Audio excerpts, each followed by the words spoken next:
Well, agora vamos organizar essa coisa aqui. Boa tarde, pessoal. Mais uma vez, vamos bater aquele nosso papo das quartas-feiras. Eu espero que eu traga alguma coisa para vocês refletirem hoje. Uma vez que não vai adiantar muito eu ficar falando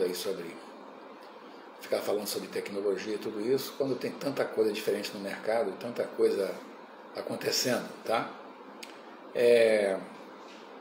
Eu queria lembrar vocês, vou lembrar agora e vou lembrar mais tarde, quando a gente fechar o nosso papo, que lá na bio tem um link para uma enquete que nós estamos fazendo.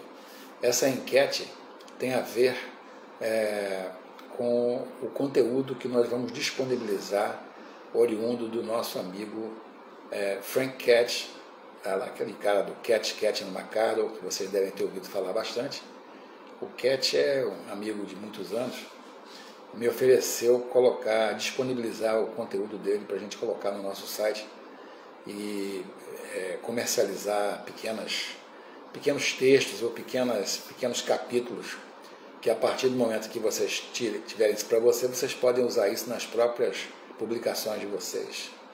Fica sendo de propriedade de vocês isso, tá? Bom, é importante a gente saber qual é o grau de interesse que existe nisso, porque junto com ele vem uma quantidade enorme de outros autores, outras pessoas que conhecem esse mesmo segmento, fisiologia do exercício, e acredito que vocês vão ter muita coisa interessante aí. Bom, a nossa conversa de hoje vai ser sobre a busca da simplicidade, tá? Por que eu falo isso? Porque a simplicidade é a coisa mais importante na natureza, conforme vocês vão parar para pensar um pouco, tá? A genialidade é sempre simples. Não há genialidade complicada. É simples. Às vezes uma coisa muito boba, que a gente não considera muito importante, é uma solução fantástica para um problema que a gente estava pensando que era muito complicado. E não é. Quer dizer, o difícil vai ser tornar o discurso simples. Mas uma vez que ele fica simples, as coisas se resolvem. Tá? Nós temos muitos exemplos de coisas que foram descobertas ou coisas que foram desenvolvidas no mercado e que partiram de um raciocínio muito simples.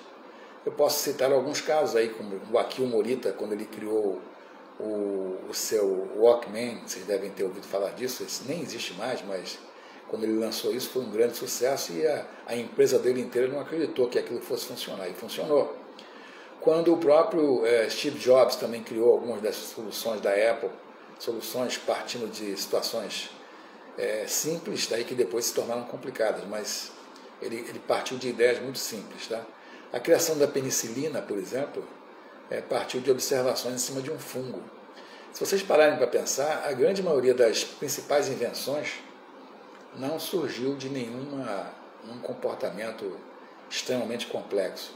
Às vezes uma reflexão muito fácil e muito simples fez com que a gente concluísse como é que a gente poderia fazer isso acontecer, ok? Então, o que eu quero dizer para vocês é que, no caso da pandemia atual, o que a gente pode aprender com ela? Onde é que nós estamos errando em seu combate? Ou o que a gente errou em seu combate? Cada um de vocês deve ter uma resposta para isso, tá? Cada um de vocês deve ter uma resposta. Deixa eu desligar esse telefone aqui para não atrapalhar a gente. Cada um de vocês pode ter uma resposta, mas vocês vão ver que a coisa é muito simples. Por exemplo, nessa discussão que está acontecendo agora sobre se deve fazer preventivo ou se não deve, isso é uma grande bobagem, porque a maior parte, esses remédios que as pessoas estão dizendo que faz mal, faz isso, faz aquilo, esses remédios estão no mercado há mais de 50 anos, 60 anos, sendo usados para outras coisas, tá?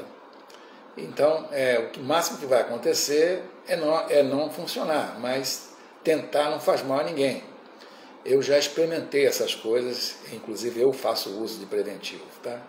E eu já testemunhei uma pessoa que trabalhava comigo com um problema muito sério que foi salva pelo uso massivo da ivermectina. Existem muitos outros exemplos. Eu posso falar isso mais tranquilamente porque eu perdi um irmão de sangue, agora em fevereiro. Eu garanto a você que ele não usava nada disso, até porque a família dele era contrária, não, isso é bobagem, não sei o quê. Só que não é bobagem não, tá? Tenho visto muitas vezes situações incríveis. Eu posso até contar uma história para vocês. Quando a minha filha tinha apenas meses de idade, tá? Ela tinha um problema de furúnculo, teve 2 furúnculos, um em cada glúteo, e ela, com uma criança de 6 meses, chorava muito e aquilo era um negócio muito ruim. Até que um belo dia nós resolvemos levá-la numa emergência médica, de madrugada, tá? E o médico falou assim, isso é bobagem, isso aí a gente vai lancetar e dar uma anestesiazinha que a gente tira tudo isso daí. Aí eu falei, vem cá, você vai dar anestesia geral na minha filha, de 6 meses, para tirar um tumor, 2 tumores, aliás, que estão na pele? Ah, sim. Desculpe, mas eu não vou deixar isso acontecer. Aí ele falou assim, mas eu sou médico. Não, o problema é seu. Eu não vou deixar. Sou contra, não faz sentido um negócio desse. E fui embora. O médico não gostou muito não, e no dia seguinte eu fui ao pediatra antigo dela, que era um cara bem antigo e bem simples, tá?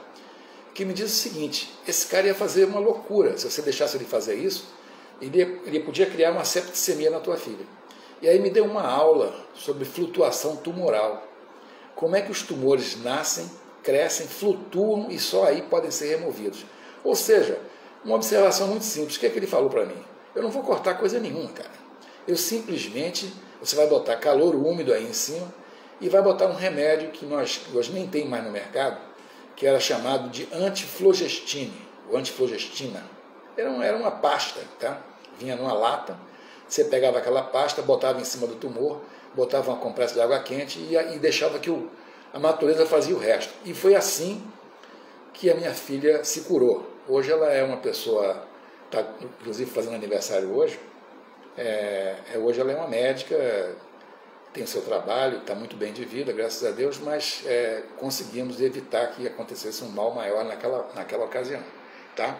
Então, eu só quero lembrar a vocês algumas coisas básicas que repousam em elementos muito simples. A natureza, por exemplo, nos ensina 3 elementos fundamentais de praticamente qualquer coisa. Por exemplo, na religião, o que nós temos? Pai, o Filho, o Espírito Santo. Nas medidas, o que nós temos? Comprimento, largura e altura.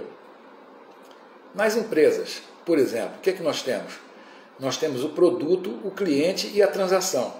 Na nossa vida, nós temos o nascimento, a vida e a morte.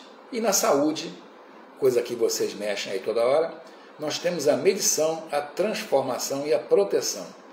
Vocês medem uma situação fisiológica, procuram transformar essa situação e procuram fazer com que ela seja protegida. E aí, dando um exemplo de outras coisas diferentes, vamos falar aqui sobre como é que as crianças funcionam, como é que as crianças resolvem seus problemas. Elas são de uma simplicidade muito grande. Tá? Criança tem sempre um raciocínio muito fácil, muito simples, e que às vezes a gente esquece. A partir do momento que a gente vai ficando mais velho, a gente vai deixando de ser simples. E é aí que a gente entra pelo cano. Tá? Eu quero dizer a vocês que nos primeiros anos a criança tem soluções muito fáceis, tá? Para resolver seus problemas todos, sem problema nenhum. Tá? Ela pode simplesmente ter respostas muito fáceis para tudo. Tá? Eu quero falar disso porque eu quero trazer essa conversa das crianças para o nosso ambiente. Tá? À medida que ela cresce, essas perguntas, as informações se tornam muito volumosas e intensas e ela perde o sentido da complexidade, da simplicidade. Por exemplo, tem certas matérias que não agradam você, não agradam a ela, e ela demora a aprender ou simplesmente não aprende. Vocês já ouviram falar de gente que não gosta de matemática, não gosta de português, não gosta de geografia, de história ou qualquer outra matéria, ou não gosta de atividade física. Por que essas pessoas, ou por que nós não gostamos disso? Qual é a explicação para que uma pessoa não goste de uma matéria dessas? É porque os professores não conseguem alcançar a simplicidade e não associam os ensinamentos com exemplos que sejam simples e fáceis de serem absorvidos. Por exemplo, vocês devem ter ouvido falar do Teorema de Pitágoras, aquele negócio lá do triângulo retângulo e tal. A2 mais B2 igual a C2, tá? Você deve ter ouvido falar disso.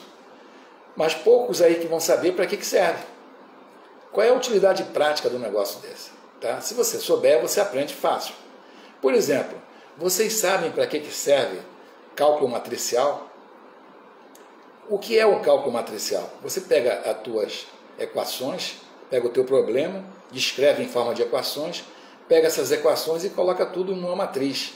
E aí você resolve a matriz e resolve o problema. Uma das coisas que você talvez não saiba é para que serve a teoria dos conjuntos, por exemplo. Que a gente sempre reclama, poxa, tem um professor lá enchendo o saco, tem um negócio da bolinha, conjunto de interseção, conjunto união, o diabo 4. Para que serve isso? Isso serve para o nosso raciocínio lógico. Tá?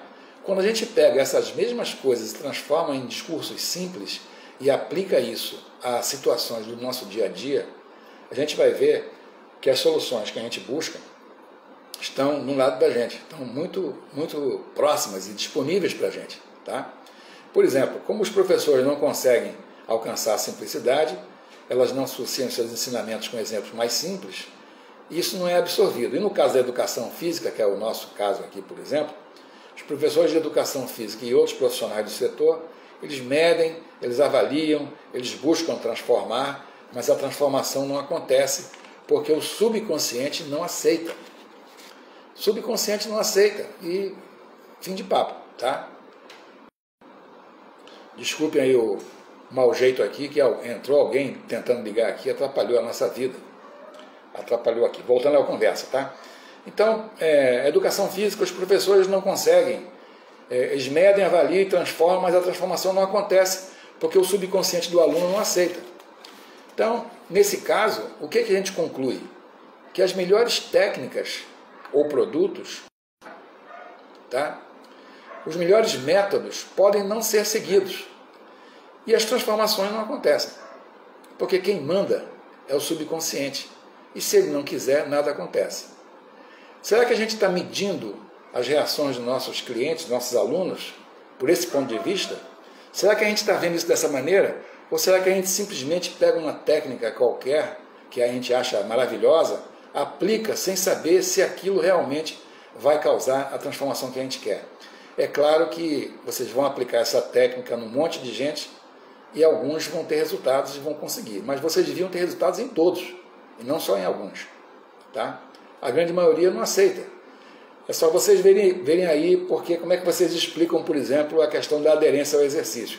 Antes da pandemia, por exemplo, eu não sei agora como é que está, deve estar pior, mas antes da pandemia você tinha uma perda de, no mínimo, 10% de alunos de academia todo mês. Podia chegar até 15%, 20%. Tá?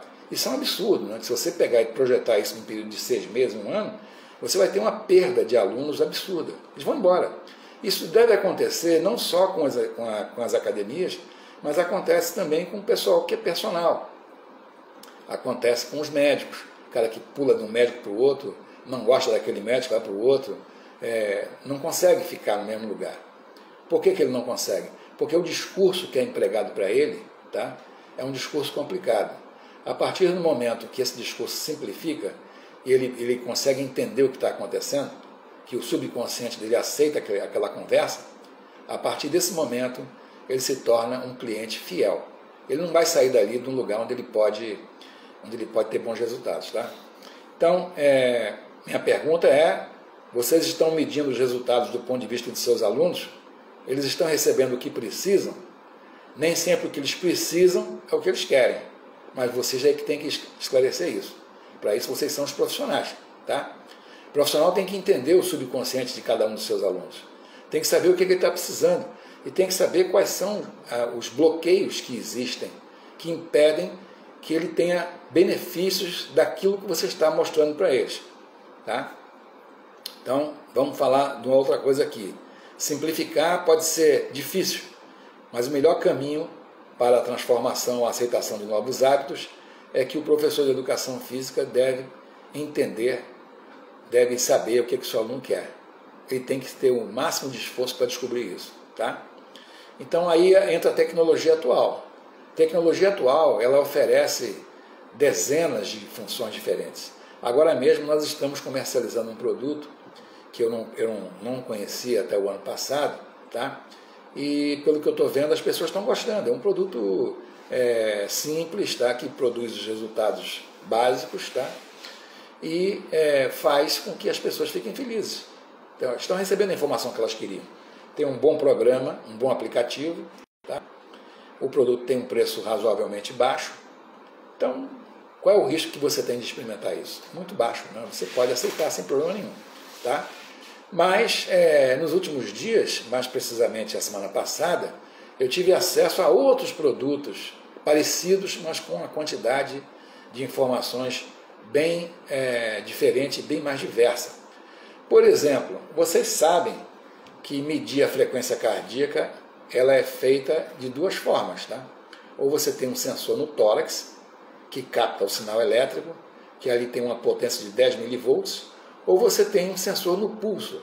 E esse sensor no pulso trabalha com a tecnologia, um método chamado fotopleximografia, que mede as pequenas oscilações das artérias e veias, naquela região ali.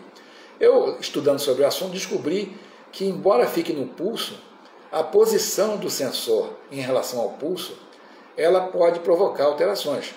Se ela ficar exatamente em cima do pulso, quando você estiver usando para o dia a dia, não tem problema. Mas se você estiver fazendo exercício, convém você deslocar ele ligeiramente acima.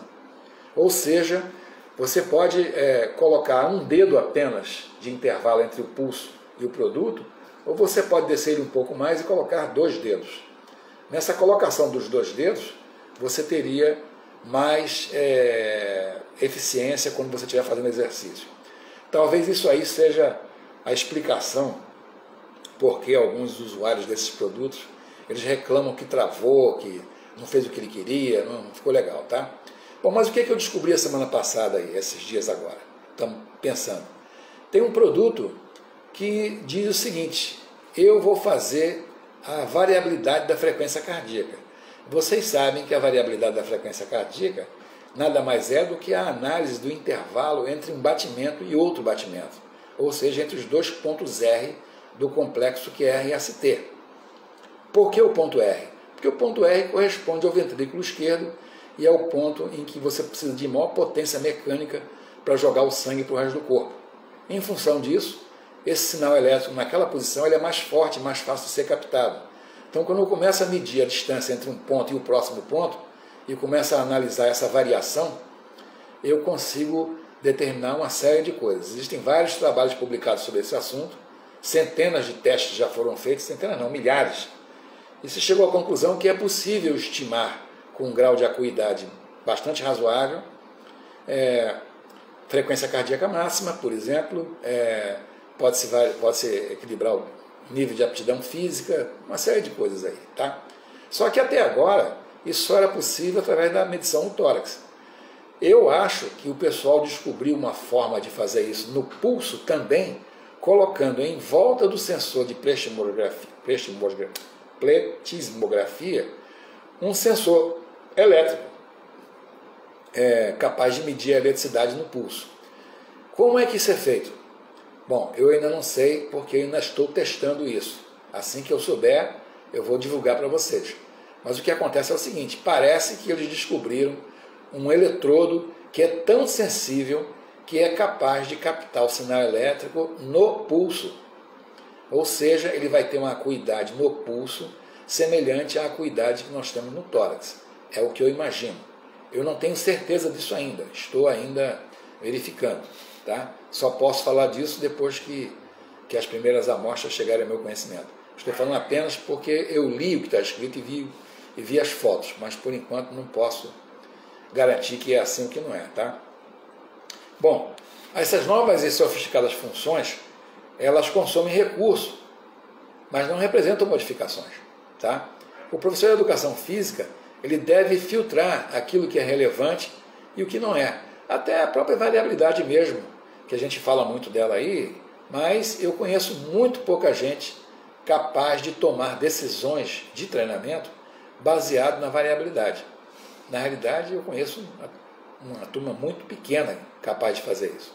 Isso é uma coisa interessante, tem sua utilidade, mas ainda está distante daquela simplicidade que nós precisamos para o cliente comum, para aquela pessoa sedentária, que quer deixar de ser sedentário, para aquela pessoa que está mais gordinha e tal. Aliás, um detalhe interessante, tá?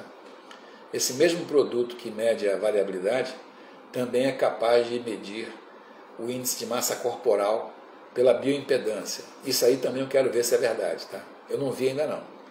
Porque se for verdade, nós vamos ter um produto realmente muito poderoso, tá? É claro que ele não vai ser um produto tão barato quanto esse que eu estou trazendo agora, vai ser um pouco mais caro, mas se ele produz tudo isso, o resultado será bastante auspicioso para todos nós, tá? Bom, finalmente eu queria dizer para vocês o seguinte, tá? Finalmente não. Recentemente eu assisti algumas palestras no segmento de educação física, tá? Participei aí de um seminário, durou aí 3 dias e tinham mais ou menos umas 15 palestras, das quais eu assisti algumas delas e depois tive acesso a outras, tá?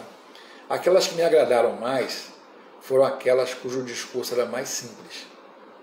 Não era um discurso voltado para um acadêmico que está fazendo seu doutorado ou mestrado. É um discurso voltado para um consumidor desse tipo de informação, tá? Ou seja, aquele cara que paga o seu serviço. Já parou para pensar nisso? O cara que paga o seu serviço de educação física, você que está batendo papo comigo aqui agora, o cara que paga o seu serviço, ele tem que saber o que você está falando. Não adianta você ficar falando de mitocôndria, de via isso, via aquilo, e começar a falar sobre algumas linguagens, alguns temas que não fazem parte do cotidiano desse cara. Não vou dizer a vocês que isso não é legal para falar. Claro, fale com seus colegas, não tem problema nenhum. Se eu quiser conversar com um colega meu da área de sistemas, por exemplo, que é a minha área, e começar a falar sobre programação estruturada, ou sobre projeto estruturado, ou sobre métodos aí para descobrir a realidade, tudo isso aí, tá? Começar a falar sobre técnicas de desvio incondicional, como é que isso funciona, etc e tal.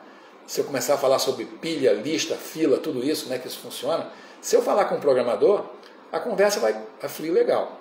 Mas se eu estiver falando com o meu cliente que quer comprar um programa que eu estou fazendo ou que eu estou patrocinando para resolver um problema dele, essa conversa não vai chegar em lugar nenhum.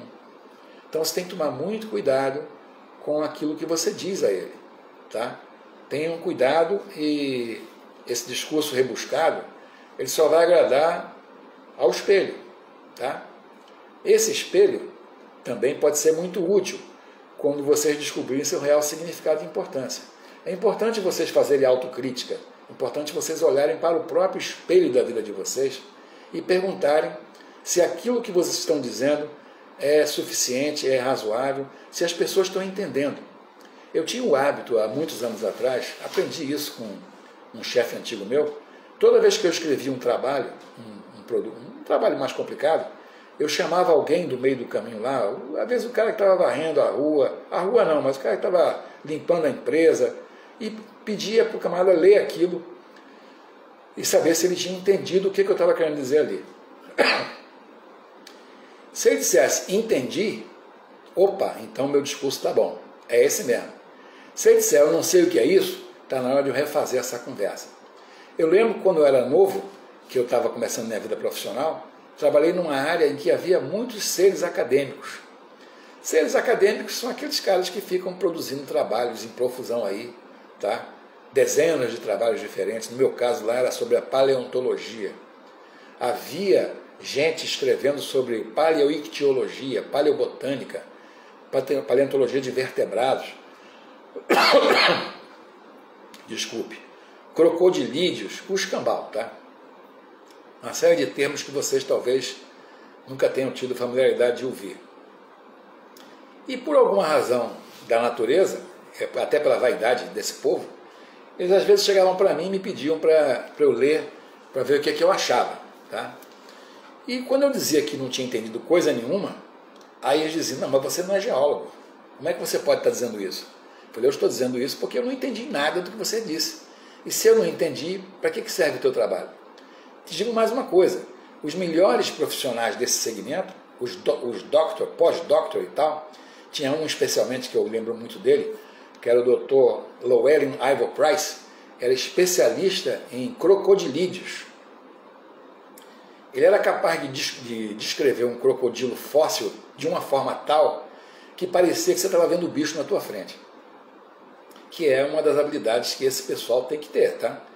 Ele descobre um fóssil em algum lugar, para ele compartilhar a descoberta que ele teve, ele tem que descrever aquilo de uma forma que o outro colega entenda, qualquer que seja o nível desse colega.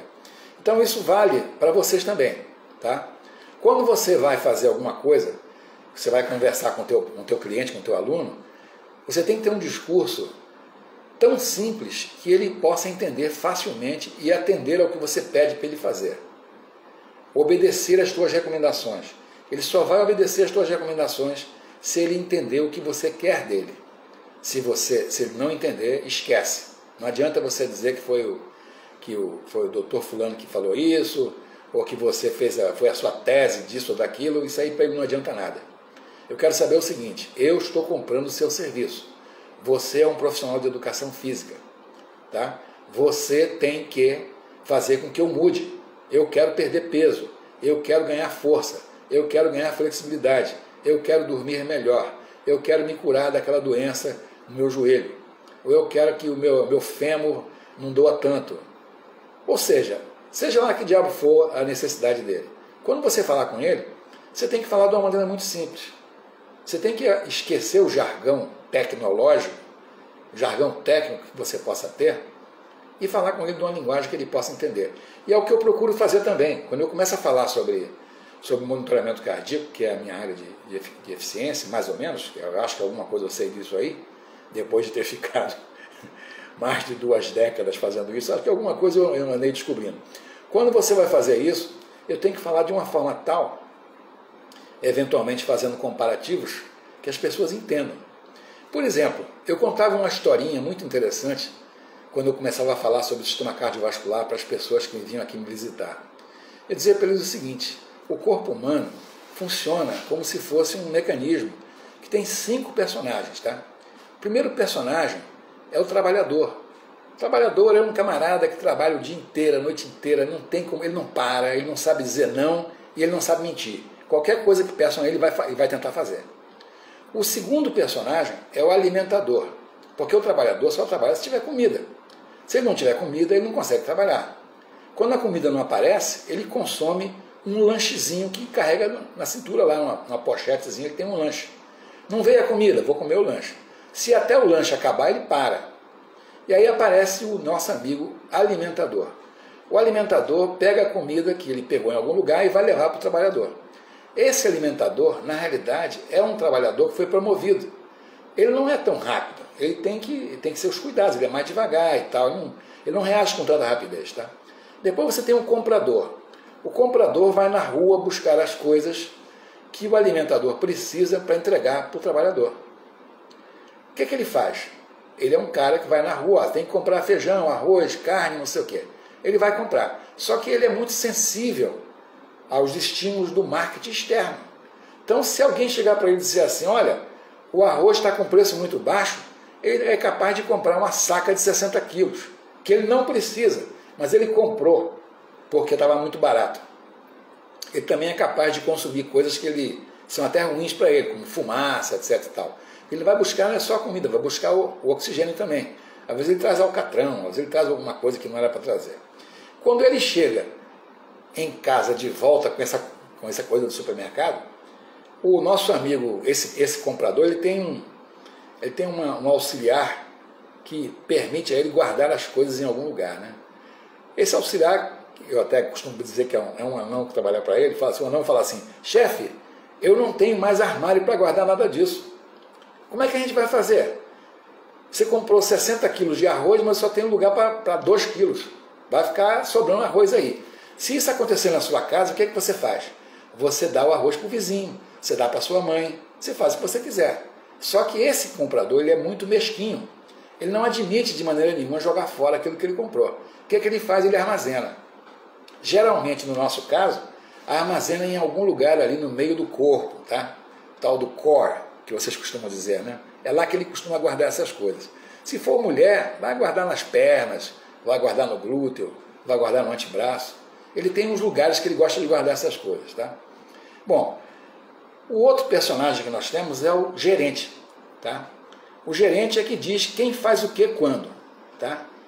Olha, agora é você, vai lá comprar, agora não vem, entrega, não sei o que, ele fica controlando tudo isso, tá? Bom, faltou o último personagem, que é o cliente, tá? Então vamos ver quem são esses caras. O trabalhador, na realidade, é o sistema muscular esquelético, tá? Esse é o trabalhador. Quem é o alimentador? O alimentador é o sistema cardiovascular, tá? Quem é o comprador? É o sistema digestivo e respiratório. Quem é o gerente? O gerente é o sistema nervoso, nas suas várias opções, tá? Simpático, parasimpático, não quero entrar nessa discussão, porque a gente vai sempre falar uma bobagem, eu não quero que ninguém diga que eu estou falando bobagem aqui. Estou falando de uma maneira bem genérica, estou usando uma historinha para exemplificar como é que o corpo funciona. Quem é o cliente? O cliente é você, que pede as besteiras que não devia pedir. Porque se você pedir ao trabalhador para correr 100 metros em 9 segundos, ele vai tentar correr, mesmo que ele não consiga. Vai se lascar todo, mas vai tentar. Então, gente, aí eu contando essas histórias para minhas visitantes aqui, elas chegaram e falaram assim, mas não é possível, mas é só isso? Eu falei, é somente isso. A visão simples do corpo humano é exatamente esse mecanismo. É claro que vocês vão adicionar aí várias outras variáveis aí no meio, sistema linfático, etc e tal, na parte de segurança, que é o cara da segurança, você vai adicionar várias coisas, mas do modo geral, você tem esses principais personagens. Agora, se você quiser saber o que é que a mitocôndria faz, aí você vai lá perguntar para o teu médico, porque o que eu quero dizer para você é como é que você, como cliente, é responsável pelos desequilíbrios que acontecem. Tá? Quando a gente começa a falar sobre isso, as pessoas param para pensar. Por que eu estou acordando cedo para ir fazer atividade física? Por que eu estou fazendo flexões que aquele personal está mandando eu fazer? Por que eu estou deixando de comer isso ou aquilo? Por que eu estou fazendo algumas coisas e não estou fazendo outras? Porque eu preciso saber por quê. Quem vai me dizer por quê é o meu personal. Ok? Então, gente, para concluir aqui a história, eu quero dizer a vocês o seguinte: se vocês tiverem um diálogo sincero com o próprio espelho de cada um, vocês vão aprender onde é que vocês podem evoluir e vocês vão se tornar profissionais mais eficientes e com alunos mais felizes, que são alunos que vão receber aquilo que precisam receber. Eventualmente vão discordar de vocês, tá? Mas isso faz parte do jogo. Tá? O papel de vocês é formar o hábito do seu paciente, do seu cliente. Tá? Se você não conseguir formar o hábito dele, ele vai embora.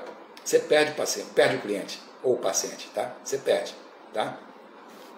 Então, agradeço a vocês terem vindo aqui hoje, bater esse papo, tá?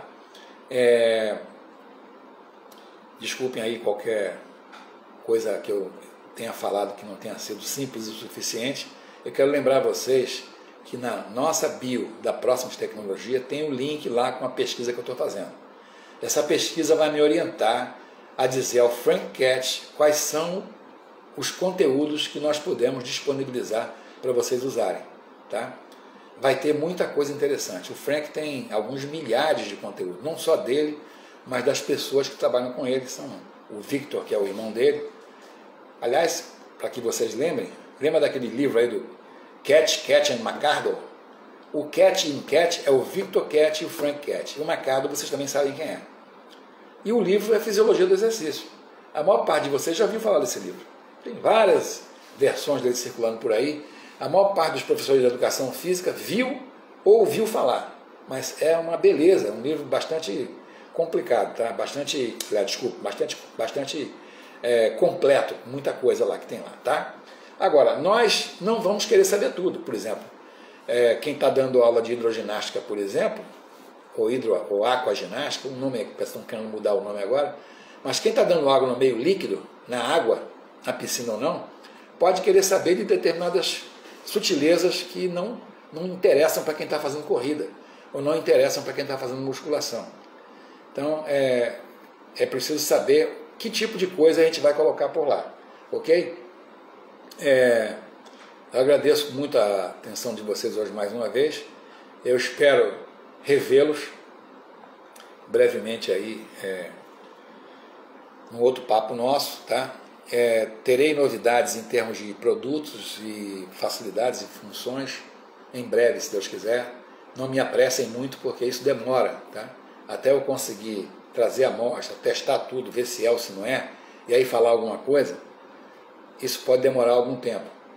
Por enquanto, vocês vão se divertindo com aquele produto que nós temos aí, que é o F2, que é um produto que tem feito sucesso aí em quem adquiriu, tá? Ou quem está adquirindo está gostando. Eu fico feliz com isso, tá? Espero voltar a vê-los brevemente em alguma outra situação, ok? Preferencialmente na próxima quarta-feira, que é quando eu estou aparecendo aqui. Tá legal? Eu vou deixá-los aqui. Agradeço a gentil oferta aqui de estarem me assistindo. E não deixem de ir lá na bio para responder essa enquete. Isto é importante, tá? Eu preciso saber disso para poder colocar no site. Aliás, nós vamos ter um site novo aí brevemente. Nós estamos fechando só os últimos detalhes. Vocês vão achar bem mais interessante do que o site atual, tá? Eu espero que vocês vão lá para me dar essa informação, porque senão eu não vou ter como orientar o Frank no conteúdo que ela quer mandar para a gente. Tá bom, pessoal? Bom, como eu sempre digo aqui no final, um abraço nos cachorrões e um beijo nas meninas. Saúde. Tchau.